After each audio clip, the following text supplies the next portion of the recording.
Okay, so I'm back in England after 1 year living in Taiwan. 我住了在台湾1年. I traded up 7-Eleven meal deals, eating xiaolongbao, enjoying the amazing Taiwanese weather for the UK. 不离速托. Yes, I am now back in the UK, eating Greg's pasties, enjoying the rain, enjoying the grey weather. You can probably see like the grey cloud. I decided to start a YouTube channel whilst I was living in Taiwan. I was an English teacher, and hopefully through this channel I can continue teaching and help you learn British English. I thought, you know what, let me start a YouTube channel because I like teaching and why not?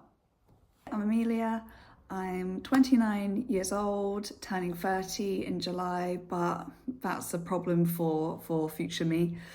I grew up in England. I grew up in the south of England, so in a really small town called Lyon-Vesolen, in between Portsmouth and Southampton, which are both quite famous historical harbour cities on the south coast. A little while ago, I did something a little bit mental. I quit my job in London and I went travelling all around Asia, and I loved it, but my favourite place by far was Taiwan. I was absolutely obsessed, so I decided that I've got an itchy nose.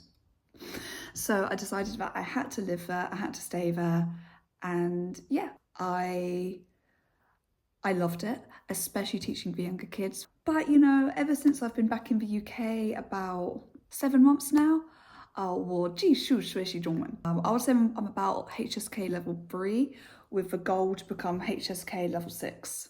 But you know, I tried my best. I can order food, I can argue, I can flirt, I can do all of the most important things, I guess, but I definitely am aiming towards fluency. But now I'm back in the UK, whilst I'm continuing my Chinese, I actually want to help people learn real British English. If you like British culture, British food, British weather, British movies, TV shows, Peaky Blinders, for example, I can help teach you about British culture. And let me tell you 3 things that British people say and do every day that I promise you a textbook just won't teach you. So number 1, we say, you're right. It's more of just a way of saying hello.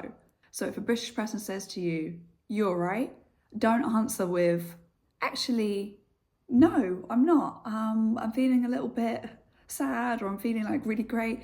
The only real acceptable response is, all right, you're all right, that's it, no matter how you're feeling. So number 2, brilliant doesn't always mean brilliant.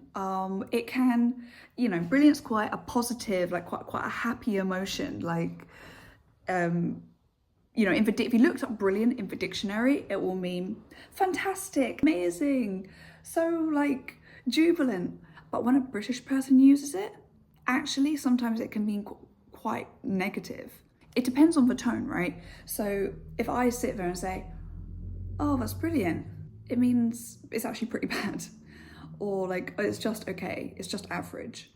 Oh, brilliant, I hate it. A British person is like, is brilliant. We're a deeply confusing group of people, and yeah, we definitely don't always say what we mean very plainly. Mostly we speak in riddles, so on behalf of the British population, I apologise.